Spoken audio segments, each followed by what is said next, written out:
আসসালামু আলাইকুম। কেমন আছেন সবাই? আশা করি সবাই ভালো আছেন। তো যে রোগটা নিয়মিত দেখা যাচ্ছে এখন বর্তমানে ল্যাম্পি স্কিন ডিজিজ ভাইরাসটা প্রত্যেকটা বাড়িতেই ছড়াচ্ছে। এটা একটা ভাইরাসজনিত রোগ। তো এটার প্রতিকার কি, বা এই রোগটা হওয়ার আগে কোনো করণীয় আছে কি না, বা হওয়ার পরে কি কি করণীয়, এই বিষয়ে আমি একটু আলোচনা করব। আপনারা সবাই ধৈর্য সহকারে শুনবেন।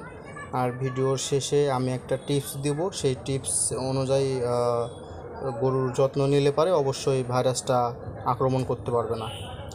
তো ভিউয়ার্স, চলেন শুরু করি। বিষয় হচ্ছে, এই গরুটার ল্যাম্পি স্কিন ডিজিজ, এটা একটা ভাইরাসজনিত রোগ। তো এই রোগটা প্রত্যেকটা বাড়িতেই হয়ে থাকে, প্রত্যেকটা গরুর হয়ে থাকে। তো এই রোগের হচ্ছে কারণ কিছুই নেই, এটা একটা ভাইরাসজনিত রোগ। তো এখন বিষয় হলো, এটার প্রতিকার কি। এটার অগ্রিম ভ্যাকসিন পাওয়া যায়। আপনারা যদি পান তাহলে অবশ্যই অগ্রিম ভ্যাকসিন করে রাখবেন। তবে ভ্যাকসিন করলেই যে শতভাগ নিশ্চয়তা আছে যে হবে না, এটা বলা যাবে না, হতেও পারে। আপনার মনে করেন আমরা প্রমাণিত যে ভ্যাকসিন দেওয়ার পরেও 85% গরুর ল্যাম্পি স্কিন ডিজিজ দেখা যায়। তো যা হোক, এই রোগের চিকিৎসা দিতে হবে অবশ্যই 3 দিন থেকে 5 দিন চিকিৎসা দিতে হবে। তো ব্যথানাশক, অ্যান্টিবায়োটিক, জ্বরের এগুলো অবশ্যই দিতে হবে। আর নিয়মিত প্যারাসিটামল খাওয়াতে হবে, কারণ অতিরিক্ত জ্বর থাকে, অতিরিক্ত ব্যথা থাকে।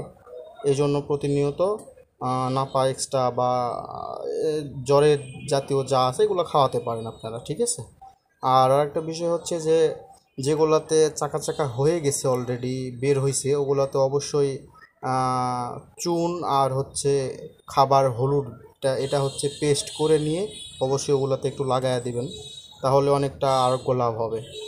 আর আরেকটা বিষয় বলে দিই, সেটা হচ্ছে অবশ্যই নিমের ছাল পানিতে ভিজিয়ে রেখে একটু করে খাওয়াবেন। খাওয়ালে হবে কি, যে নাড়ির ভিতরের যেই ইয়েগুলো আছে এগুলো হবে না, আর ঘন ঘন জ্বর আসবে না কো, ঠিক আছে। এই বিষয়ে অবশ্যই গুরুত্ব দিন। আর শেড সব সময়ের জন্য পরিষ্কার রাখবেন, মশা মাছি যেন কামড়াতে না পারে, এই বিষয়টা লক্ষ্য রাখবেন।